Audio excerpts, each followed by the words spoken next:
Leaders, what's wrong with your leadership? I have to tell you, this is probably one of the most important podcasts you can listen to this year.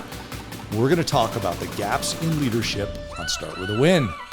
Welcome to Start With a Win, where we unpack franchising, leadership, and business growth. Let's go. And coming to you from Start With a Win headquarters at Area 15 Ventures, it's Adam Contos with Start With a Win. Hey, did you know that 80% of leaders feel that they're in the top 10% of leadership?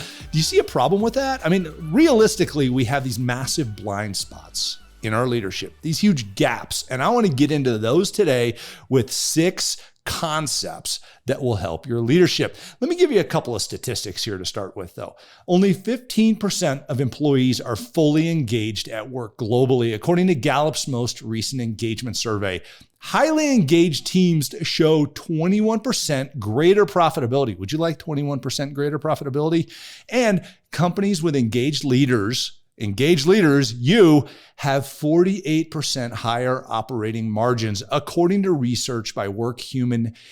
Engaged leaders boost productivity and performance. In fact, teams with inclusive leaders, so we get different perspectives here with inclusion, are 17% more likely to report that they are high performing and 6 times more likely to be innovative and agile. And get this, 8 times more likely to achieve better business outcomes, according to Deloitte. And did you know that leaders account for 70% of the variance in employee engagement scores across business units per research by Gallup? Hey, let's get right into these 6 key concepts here. Are you missing any of these things? I want to go through these 6 ideas that I've done a great deal of research on in order to pull out how to create more engaged employees, better direction and clarity within an organization, shared values, and get this, action taking that results in outcomes. So let's dig into it. Let's start off with the secrets of leadership. Leadership is a demanding role that requires a delicate balance between soft skills, such as relationships, and emotional intelligence, we've all heard about that, and hard skills of leadership, like tactical skills that are measurable and can be taught.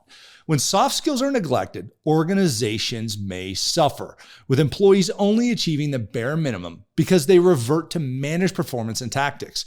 Let me give you a secret here.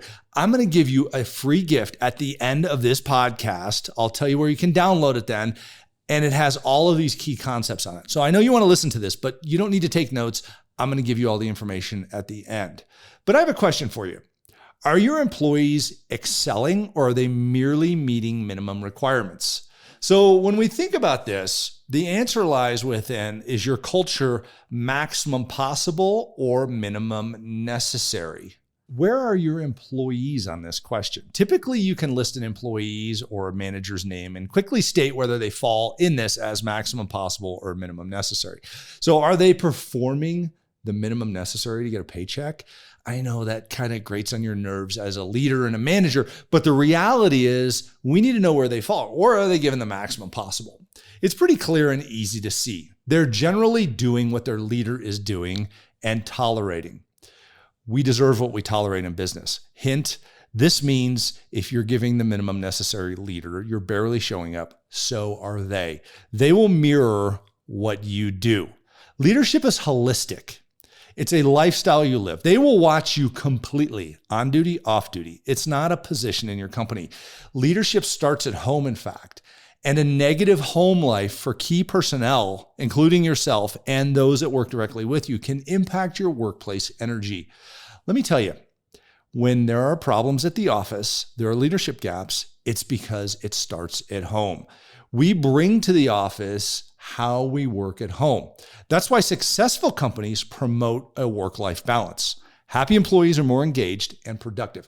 Similarly, those with miserable home lives, poor relationships, and even dishonest tendencies will bring those traits to the office.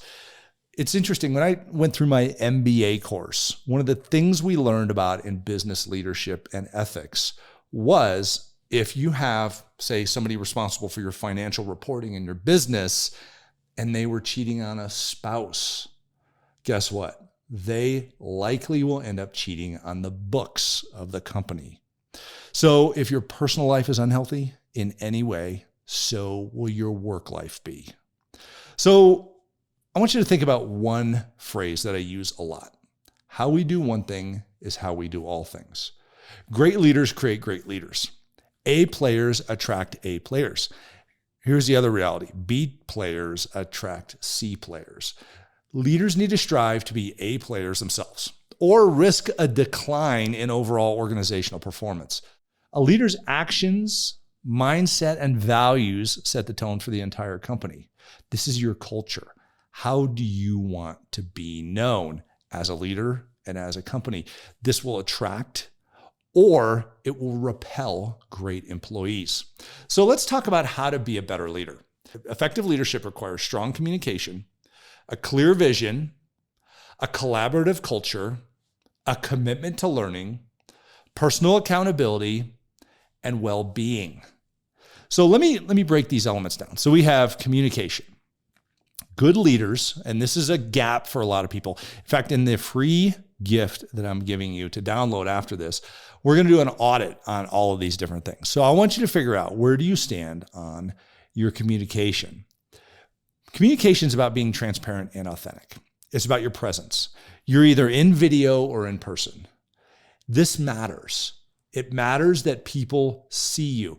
Now, you don't have to be standing in front of their desk. You can be on their monitor, on their phone, whatever it might be, but you have to be present either via video, in their ears with a podcast like what you're listening to right now, or in person. And here's the reality. It's got to be a combination of those three things. I've coached a lot of CEOs. What I've found is that those who put out a podcast to their company actually create greater results in their company. Those who put out videos in their company create greater results. And here's the big one.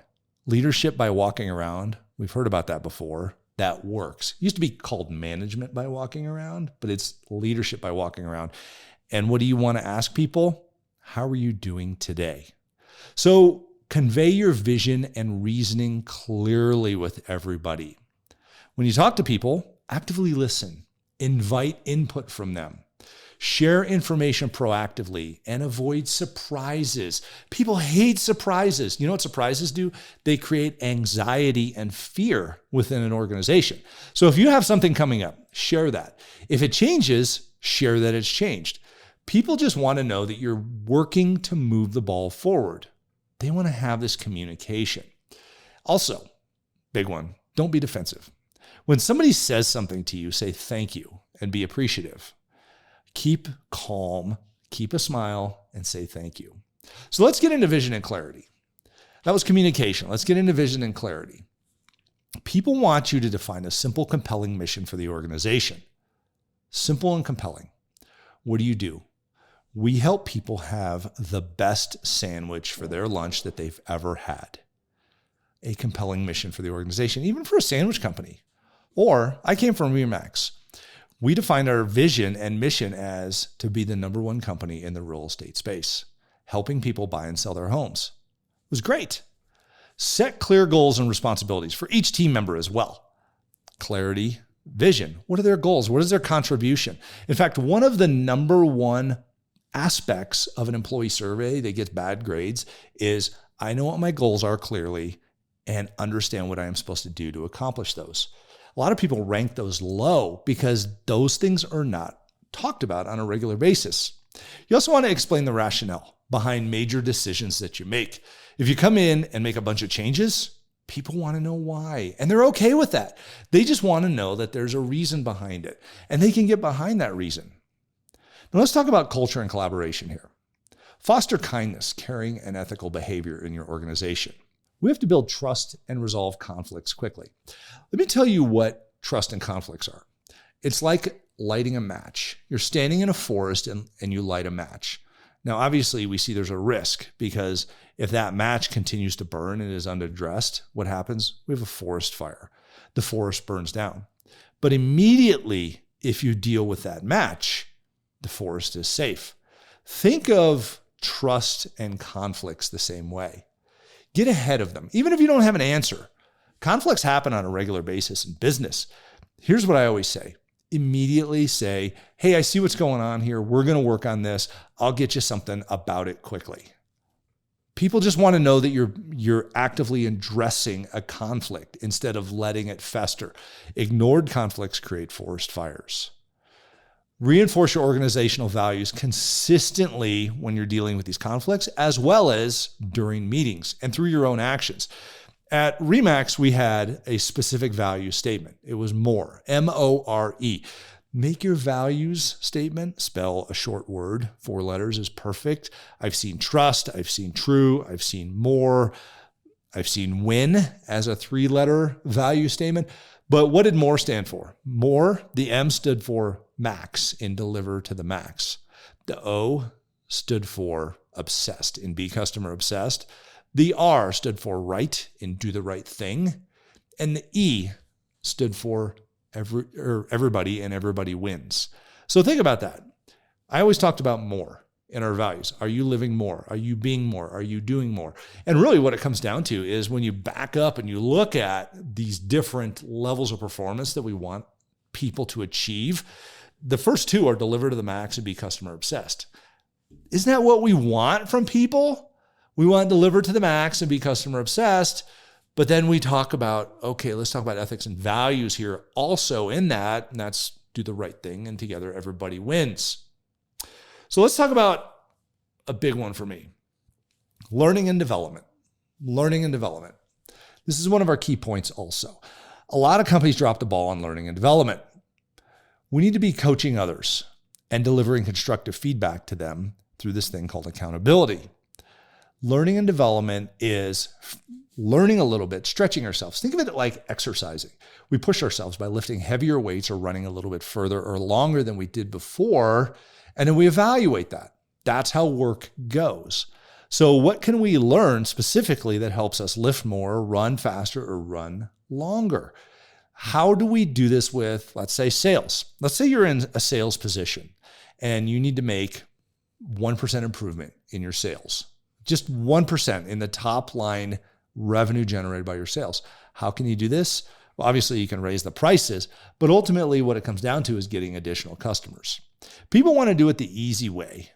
The easy way is continuing to do the same thing they did before or find a lever so they can do less than what they did before. But what I want you to do is I want you to think about doing more than you did before, 1% improvement in these different things. Take and call 1% more people. Ask for 1% more transaction when it comes to the volume that's going on in that. Find the side sell, the upsell, the after sell. Work on gaining referrals out of your customer base. All of these things will help in that sales process. And if we hold ourselves accountable and learn a little bit more in this process, we will win. Additionally, learning and development. We got to admit when we make mistakes. We need to do that openly. In fact, the leader that stands in front of their people very transparently and says, I made a mistake on that, but you know what? I learned from it and we're going to fix it and we're going to move on, gets more respect than the leader who avoids the mistakes and does not admit to doing something wrong. It's weird. There's this ego play in place that prevents leaders from doing that. But ultimately, it comes down to admit your mistakes openly. Discuss lessons learned. If you're an employee, by the way, and let's say you make a mistake, you've screwed something up, your manager's going to meet with you.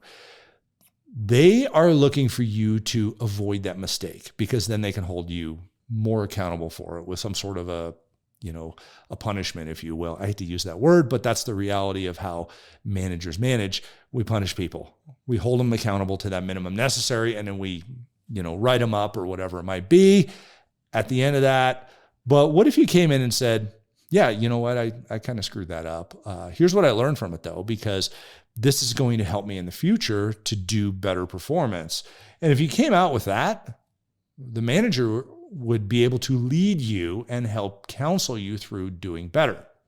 That's encouraging continuous growth and improvement. Do it yourself also.